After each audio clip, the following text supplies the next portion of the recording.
आज मैं आप लोगों को क्लास 10th फिजिक्स का चैप्टर 3 है जो मानव नेत्र वायुमंडलीय बर्तन वर्ण विक्षेपण एक ही वीडियो में पूरा क्लियर करूंगा।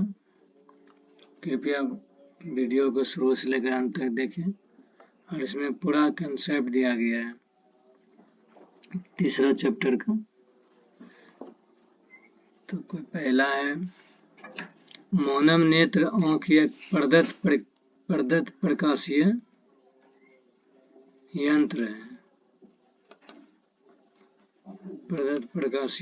है। मानव नेत्र का आंख लगभग गोलीय होता है।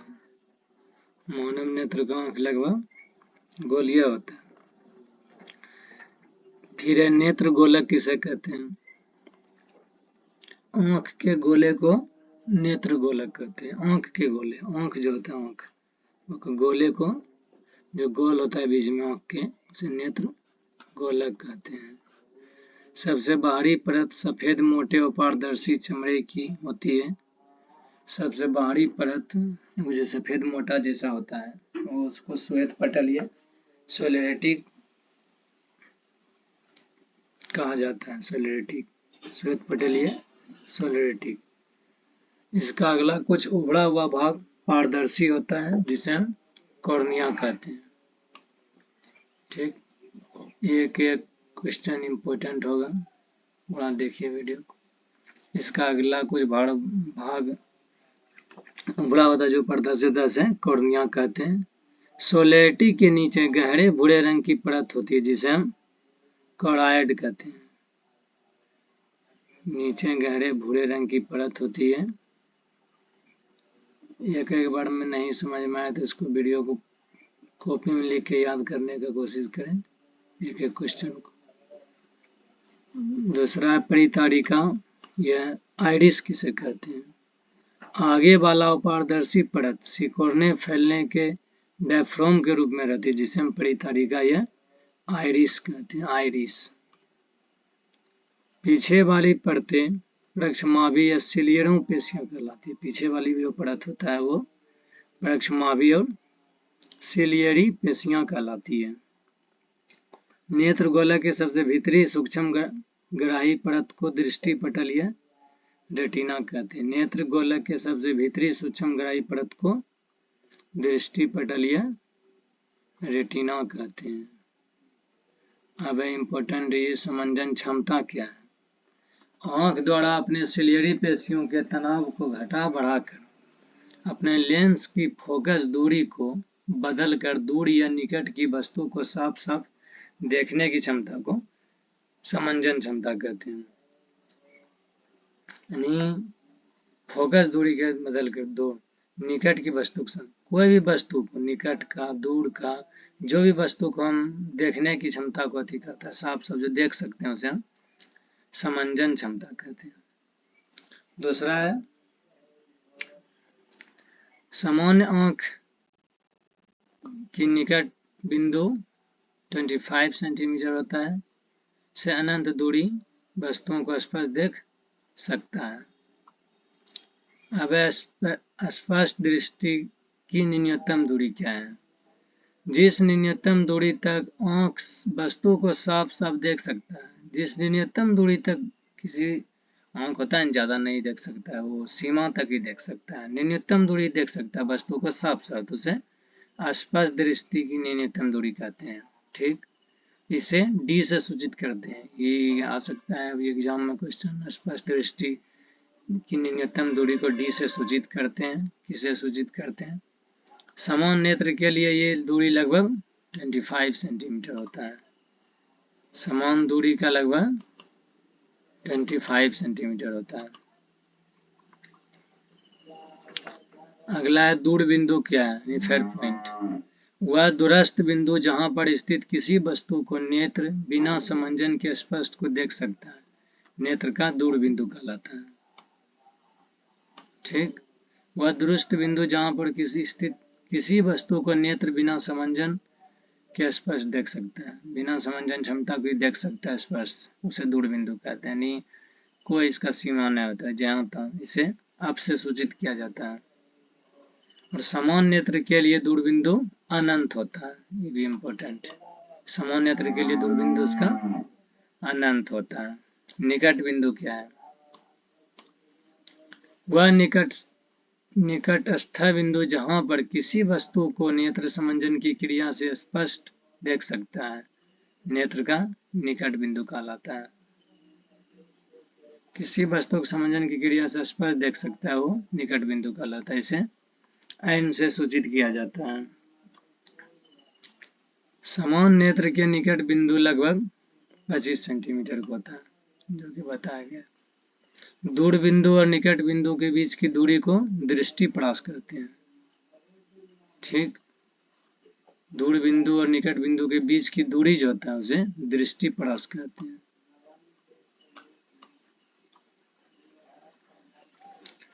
दृष्टि दोष जो होता है, दूर का, नजदीक का, कोई किसी को भीड़ देख सकता है, कोई ज्यादा देख सकता है, कोई कम देख सकता है, उसका सुधार कैसे हो सकता है? दृष्टि दोष उनके सुधार। नेत्र से बहुत दूर स्थित निकट स्थित वस्तुओं का स्पष्ट प्रतिबिंब रेटिना पर बनाने की क्षमता खो देने के दृष्टि दोष कहलाता है। ठीक, नेत्र से बहुत दूर स्थित, नेत्र से जो बहुत दूर निकट स्थित वस्तुओं को स्पष्ट प्रतिबिंब रेटिना पर बनाने की क्षमता को खो देने को ही दृष्टि दोष कहते हैं। ये भी इम्पोर्टेंट है। दृष्टि दोष क्या है? मानव नेत्र में दृष्टि दोष 3 प्रकार के होते हैं। मानव नेत्र में, मानव के आंख में जो दृष्टि दोष होता है वो 3 प्रकार का होता है। एक है निकट दृष्टि दोष, दूसरा में दूर दृष्टि दोष और तीसरा है जरा दूरदर्शिता। ठीक, अब निकट दृष्टि दोष किसे कहते हैं? ये क्वेश्चन आ सकता है बोर्ड में। मानव नेत्र की दृष्टि दोष कितना प्रकार के होते हैं? इम्पोर्टेंट है बहुत ही। बाकी तो इस वीडियो में पूरा एक एक टॉपिक क्लियर है। इसके बाद ये जब पढ़ लेगा पूरा तो उसके बाद पढ़ने के कोई जरूरत ही नहीं पड़ेगा। दूसरा चैप्टर, एक चैप्टर में पूरा वीडियो बता कंसेप्ट दिया गया है। फर्स्ट है निकट दृष्टि दोष क्या है?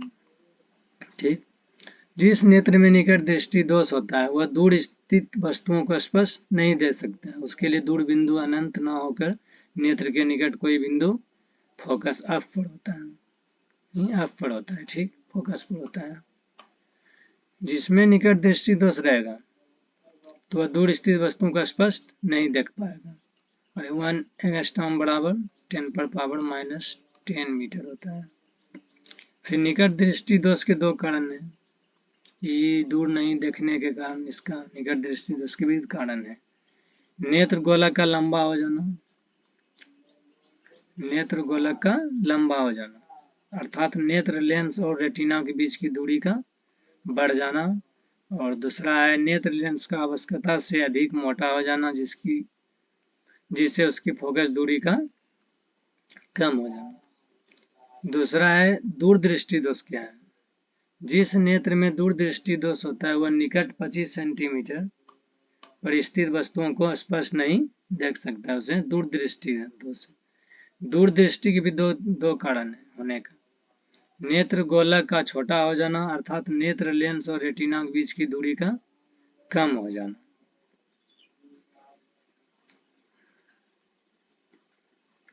नेत्र लेंस का आवश्यकता से अधिक पतला हो जाना, जिससे उसकी फोकस दूरी का ये बढ़ जाना। ये दूरदृष्टि दोष के 2 कारण है। अब आया जरा दूरदृष्टि। उम्र बढ़ने के साथ वृद्धावस्था बूढ़ा वाला अवस्था, यही 50-55 में नेत्र लेंस की लचक कम हो जाने पर सिलियरी मांसपेशियों की समंजन क्षमता घट जाने के कारण यह दोष उत्पन्न होता है। ठीक, मांसपेशियों के समंजन क्षमता को घट जाने के कारण ये दोष उत्पन्न होता है। इस दोष को दूर करने के लिए बाइफोकल लेंस का व्यवहार करना पड़ता है, उपयोग करना पड़ता है। किसमें? जरा दूरदर्शिता को दूर करने में, बाइफोकल। अब अगला क्वेश्चन है, वायुमंडलीय अपवर्तन के कारण हमें तारे टिमटिमाते हुए क्यों प्रतीत होते हैं? वायुमंडल में कभी कभी तारे टिमटिमाते हुए प्रतीत होता है, उसका कारण क्या है? तो उसका कारण है वायुमंडलीय अपवर्तन के कारण ही सूर्योदय और सूर्यास्त के बीच समय का लगभग 4 मिनट बढ़ जाता है। सूर्योदय और सूर्यास्त जब 4 मिनट बढ़ जाता है तब वायुमंडलीय अपवर्तन के कारण तारे टिमटिमाते रहते हैं। क्वेश्चन है कि तारे टिमटिमाते क्यों है, तो इसका सॉलिड आंसर है वायुमंडलीय अपवर्तन के कारण तारे टिमटिमाते हैं। श्वेत प्रकाश कई रंगों का मिश्रण होता है। ठीक, श्वेत प्रकाश जो 7 रंग का होता है वो कई रंगों का मिश्रण होता है। अगला है प्रकाश का वर्ण विक्षेपण। श्वेत प्रकाश के अपने विभिन्न अवयवों में विभाजन को प्रकाश का वर्ण विक्षेपण कहते हैं। श्वेत प्रकाश को अपने विभिन्न अवयवों में विभाजन को प्रकाश का वर्ण विक्षेपण कहते हैं। प्रसिद्ध वैज्ञानिक न्यूटन, जिसका जन्म 1642 में हुआ था, उनकी मृत्यु 1727 में हुई। उन्होंने सर्वप्रथम प्रिज्म की सहायता से सूर्य के प्रकाश को स्पेक्ट्रम प्राप्त किया था।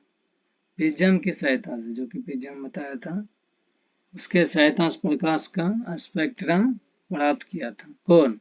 न्यूटन। जन्म कब हुआ था? 1642 में। मृत्यु कब हुआ? 1727 में।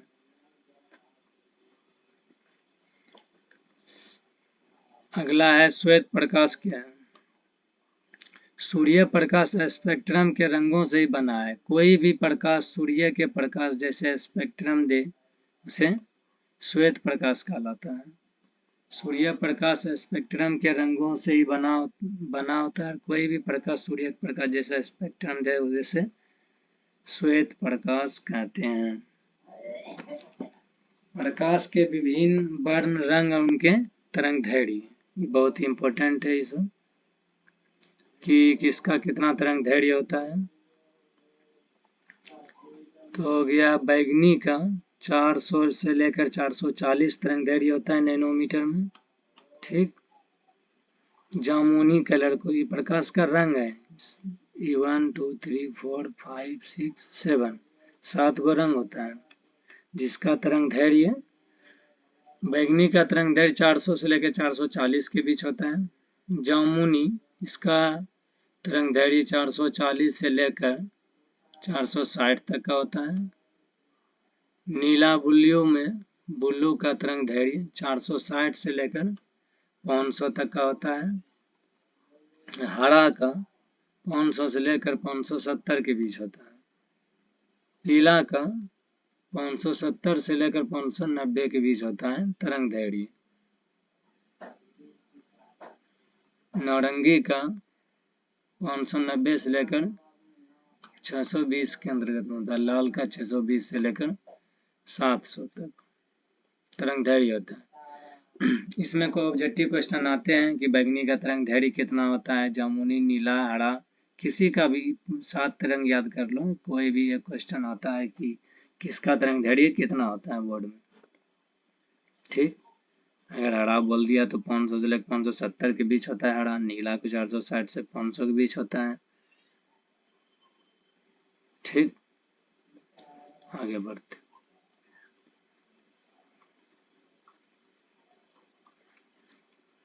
अब इंद्रधनुष क्या है?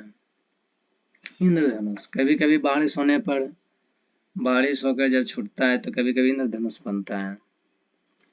वर्षा होने के बाद जब सूर्य चमकता है और हम सूर्य की ओर पीठ करके खड़े हो जाते हैं तो हमें कभी कभी आकाश में अर्धवृत्ताकार रंगीन पट्टी दिखाई पड़ती है। क्या दिखाई पड़ती है? अर्धवृत्ताकार रंगीन पट्टी। इस अर्धवृत्ताकार रंगीन पट्टी को ही इंद्रधनुष कहते हैं, यानी रेनबो कहते हैं। वर्षा होने के बाद सूर्य चमकता है और हम सूर्य की ओर पीठ करके अगर खड़े हो जाते हैं तो कभी कभी आकाश में अर्धवृत्ताकार रंगीन पट्टी दिखाई देता है।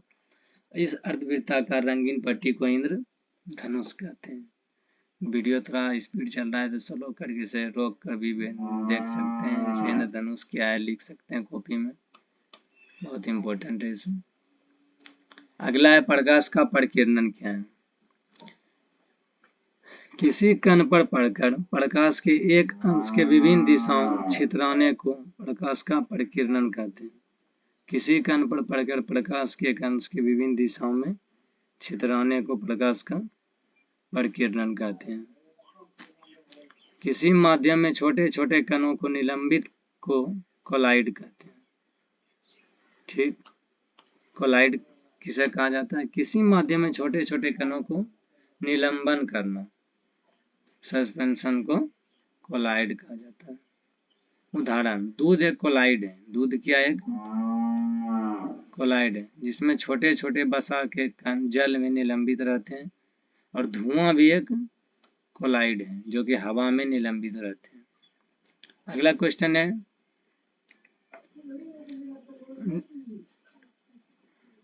टिंडल प्रभाव क्या है? टिंडल प्रभाव किसी कोलाइड विलयन में निलंबित कणों से प्रकाश के परिकिरणन को टिंडल प्रभाव कहते हैं। ठीक, किसी कोलाइड विलयन में निलंबित कणों से प्रकाश के परिकिरणन को टिंडल प्रभाव कहते हैं। श्वेत प्रकाश 7 रंगों में बांटा गया है, जिसका फर्स्ट है बैगनी, सेकेंड है जामुनी, तीसरा है नीला, चौथा है हरा, पांचवा है पीला, नारंगी, छठा 7 नंबर में लाल, और इसका बैगनी को वॉयलेट बैगनी, जामुनी, नीला को ब्लू ग्रीन, पीला को येलो, नारंगी को ऑरेंज तथा लाल को रेड। संक्षेप में से बैजन हिल पीनीला BVIBGYOR कहते हैं। बैजानी पी नाला, इसे श्वेत प्रकाश के 7 रंग को बैजानी नाला कहलाता है। ये याद कर लो 7। ठीक, बहुत इम्पोर्टेंट है।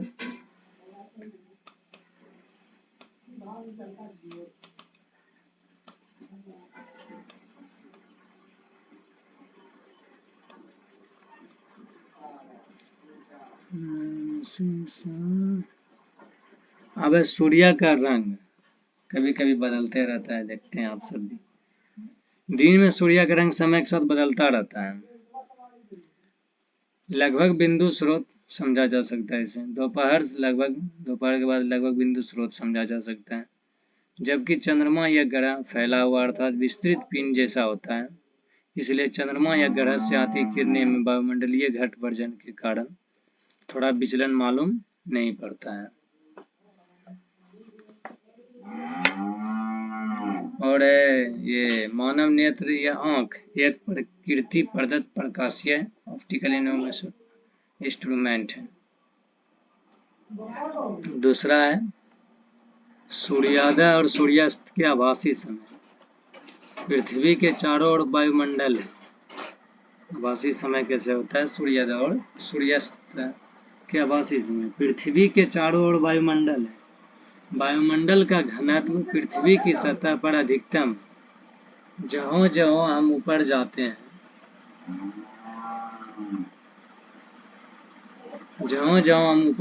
हैं, घनत्व घटता जाता है।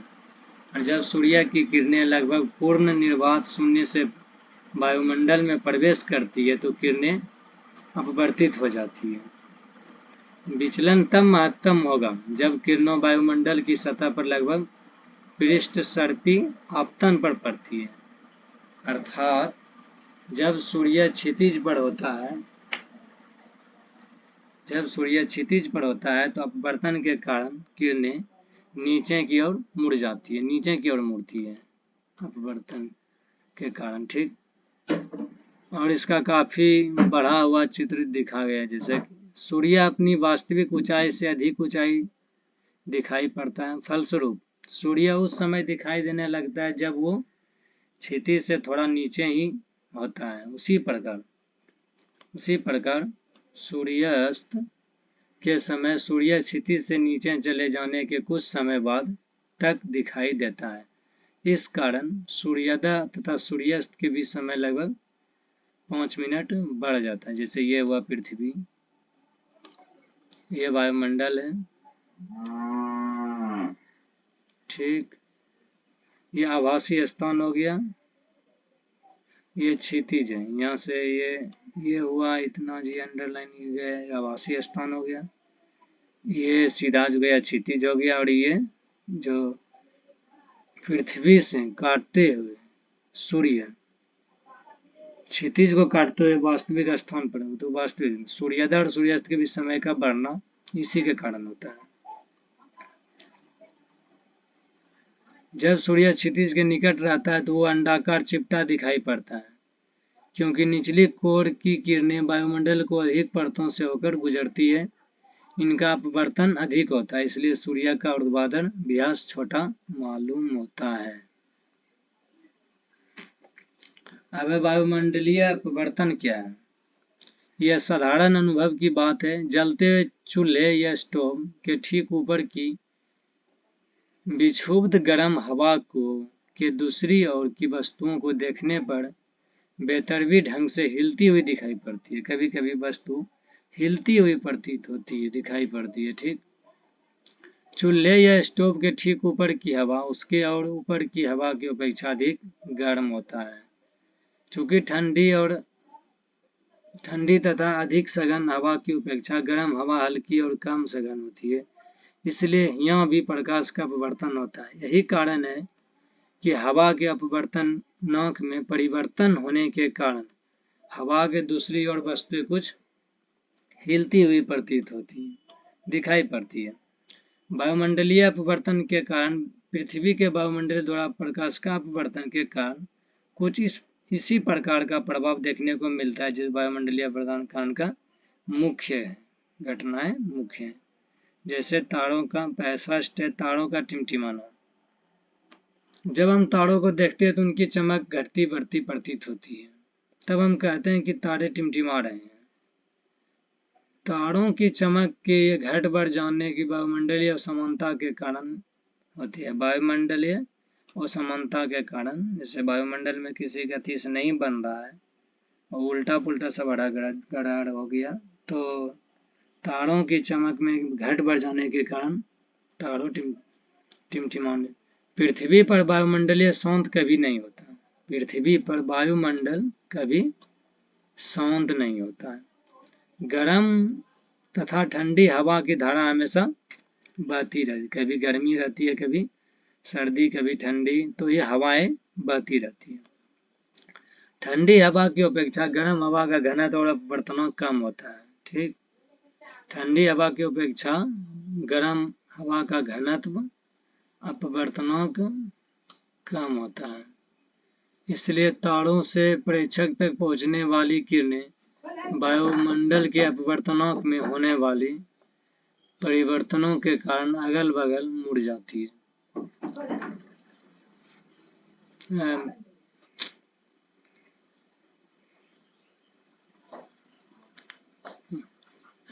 मुड़ जाती है, मुड़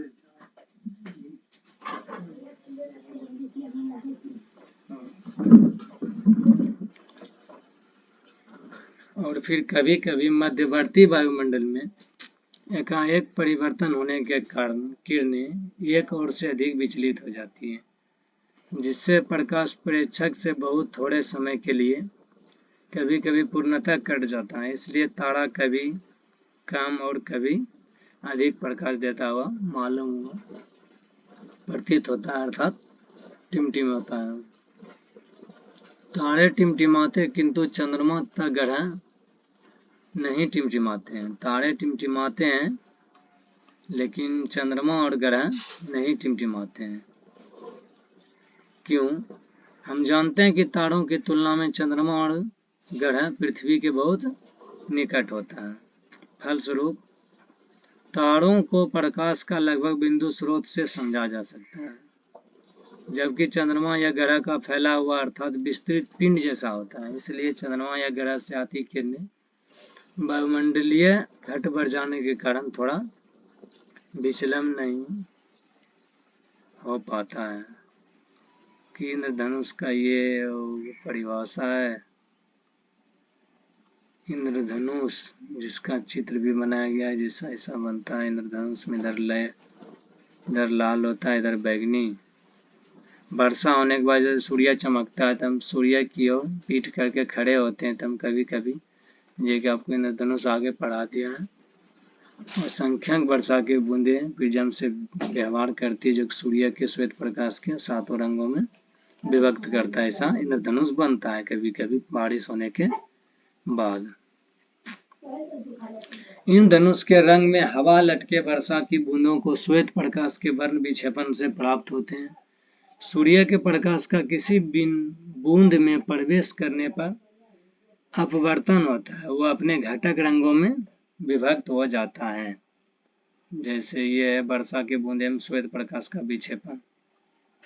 ये हो गया रेड कलर, ये ब्लू हो गया, रेड ही ब्लू, यहाँ से यहाँ जाने ब्लू, यहाँ पर श्वेत प्रकाश होगा, इधर वर्षा का बूंद पड़ेगा, और ये वर्षा के बूंद श्वेत प्रकाश का विक्षेपण कैसा होता है, ये चित्र से आप सब समझ सकते हैं। विभिन्न रंग बूंद से गुजरकर बूंद की दूसरी सतह पर पड़ते हैं, अंशतः परावर्तित होते हैं। परावर्तित रंग पुनः पहली सतह से अपवर्तित होकर बाहर निकलकर देखने वाली आंखों की ओर आते हैं। इन दो अपवर्तनों से श्वेत प्रकाश की विभिन्न घटक रंग एक दूसरे से काफी अलग हो जाते हैं। हमें इंद्रधनुष दिखता है कि जिसके भीतरी कोण में बैंगनी रंग के और बाहरी कोण में लाल रंग होता है। जैसे सूर्य की ओर पीठ करके धूप वाले दिन किसी जल प्रपात या जल के फव्वारे से आकाश की ओर देखने पर इंद्रधनुष दृश्य देखा जा सकता है। ये है 2-3 गो न्यूमेरिकल जो कि बहुत ही इम्पोर्टेंट है। जैसे हम एक व्यक्ति 75 सेंटीमीटर से निकट वस्तुओं को देख सकता है। यदि वह 25 सेंटीमीटर दूरी पर रखी वस्तुओं को देखना चाहे तो वह आवश्यक लेंस की फोकस दूरी को कैसे निकाले। व्यक्ति दृष्टि दोष है, इसका वस्तु दूरी यू 25 सेंटीमीटर, प्रतिबिंब की दूरी 75 सेंटीमीटर। लेंस का सूत्र 1/v - 1/u बराबर 1/f। ठीक, 1/-75 सेंटीमीटर 1/25 सेंटीमीटर। ठीक, इसका लघुत्तम निकालना है। ये बस भिन्न का जोड़ और भिन्न का घटा करना होता है। 10th का न्यूमेरिकल कोई हार्ड नहीं है, बस खाली भिन्न का जोड़ भिन्न का घटा सही से सीख लें, और इसका खाली बस घटा चढ़ा के, जैसे कि इसका लघुत्तम, इसका 75 सेंटीमीटर निकला, 75 कटा तो -1 प्लस दे दिए, फिर ये 25×75, 3 बार में काटेंगे, 25×75 3 हो गया, माइनस प्लस माइनस होता है, 3 में से 1 जाएगा तो 2 अचल बचेगा, 2/75। फोकस 75/2, जिससे हम 37.5 सेंटीमीटर लिख सकते हैं। ये उत्तल लेंस है। ये व्यक्ति को इतना 37.5 सेंटीमीटर फोकस दूरी वाले उत्तल लेंस की आवश्यकता पड़ती है। निकट दृष्टि दोष से पीड़ित एक व्यक्ति का दूरबिंदु नेत्र के सामने 80 सेंटीमीटर दूरी पर। इस दोष को संशोधित करने के लिए आवश्यक लेंस की प्रकृति तथा क्षमता क्या होगा। ठीक, 80 सेंटीमीटर है नेत्र के अति, दोष दूर करने के लिए वस्तु की दूरी है u बराबर कुछ नहीं, और प्रतिबिंब की दूरी है इतना -80 1/v - 1/u लेंस का सूत्र बराबर 1/f से लेंस का सूत्र होता है 1/-80 सेंटीमीटर, और बस इसको इनफिनाइट तो होता है 1/80 बराबर फोकस बराबर -80 है, 0.8 मीटर लिख सकते हैं। यह चिन्ह बताता है कि लेंस की क्षमता P है और P बराबर 1/f, इसलिए P बराबर 1/-0.8 मीटर बराबर 1.25 मीटर -1 बराबर 1.25 डी। आवश्यक लेंस की क्षमता 1.25 डी है, लेंस अवतल है। तो इस तरह से मैं आप क्लास 10th का फिजिक्स चैप्टर 3 मानव नेत्र वायुमंडलीय वर्ण विक्षेपण पूरा क्लियर कर दिया हूँ। कुछ समझ नहीं आता है तो कमेंट कर सकते हैं।